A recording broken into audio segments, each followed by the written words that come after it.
Big pass இன்றைக்கான promo வெளியாயிருக்கு. இன்றைய ப்ரோமோல வந்து பாத்தீங்கன்னா புது வரவு ஒருத்தர் வந்திருக்காரு.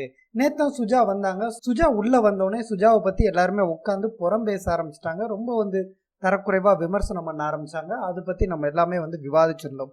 இப்போ வந்து புதுசா வந்து ஹரிஷ் கல்யாண் சிந்து சமவெளி இந்த திரைப்படத்தின் மூலம் அறிமுகமான கதாநாயகன். இவர் வந்து இன்னைக்கு பிக் பாஸ் வீட்டுக்குள்ள அனுப்புறாங்க. பிக் பாஸ் வீட்டுக்குள்ள அனுப்புனது எப்படி பாத்தீங்கன்னா, பரணி எப்படி ஏறி குதிச்சு முயற்சி பண்ணாரோ, ஸ்மோக்கிங் ரூம் மேல ஏறி குதிச்சு வெளியே போக முயற்சி பண்ணாரோ, அதே வழியாகத்தான் இவரை உள்ள அனுப்பியிருக்காங்க ஹரிஷ் கல்யாண.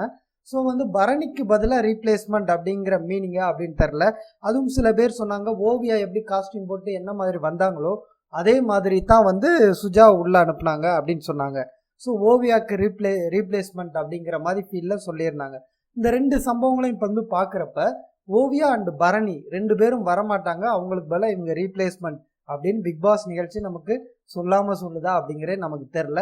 ஹரிஷ் கல்யாண் உள்ள வர்றாரு. உள்ள வந்தோடனே பசிக்குது பார்த்து செய்யுங்க அப்படிங்கிறாரு. அதுக்கடுத்து கட் பண்ணா ஒவ்வொருத்தர்கிட்டையும் ரைசா கிட்ட கை கொடுக்கறது, அதுக்கடுத்து வந்து சுஜா கிட்ட கை கொடுக்கறது, ஸ்னேகனை கட்டி பிடிக்கிறது, இந்த மாதிரி விஷயங்கள் போகுது. அதுக்கடுத்து ஸ்னேகன், சுஜா, ஹரிஷ் கல்யாண் 3 பேரும் வந்து வெளியே உட்காந்து பேசிட்டு இருக்காங்க. அப்போ வந்து ஹரிஷ் கல்யாண் சொல்றாரு, ஆரவ் கொடுத்த மருத்துவ முத்தம் வந்து வெளியே எந்த அளவுக்கு ஃபேமஸா இருக்கோ அதே அளவுக்கு வந்து இன்னொரு வைத்தியமும் ரொம்ப ஃபேமஸா இருக்கு அப்படின்னு சொல்றாரு. டக்குன்னு உடனே ஸ்னேகன் கட்டிப்பிடி வைத்தியமா அப்படிங்கிறாரு.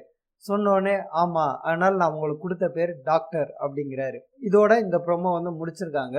இதுக்கப்புறம் சுஜா, ஹரிஷ் கல்யாண் இவங்களோட வரவுக்கு அப்புறம் என்ன மாதிரி இந்த பிக் பாஸ் நிகழ்ச்சி போக போகுது அப்படிங்கிறத நம்ம வந்து போக தான் தெரிஞ்சுக்க முடியும். மீண்டும் இன்றைய எபிசோட் முடிந்ததுக்கு அப்புறம் சந்திப்போம்.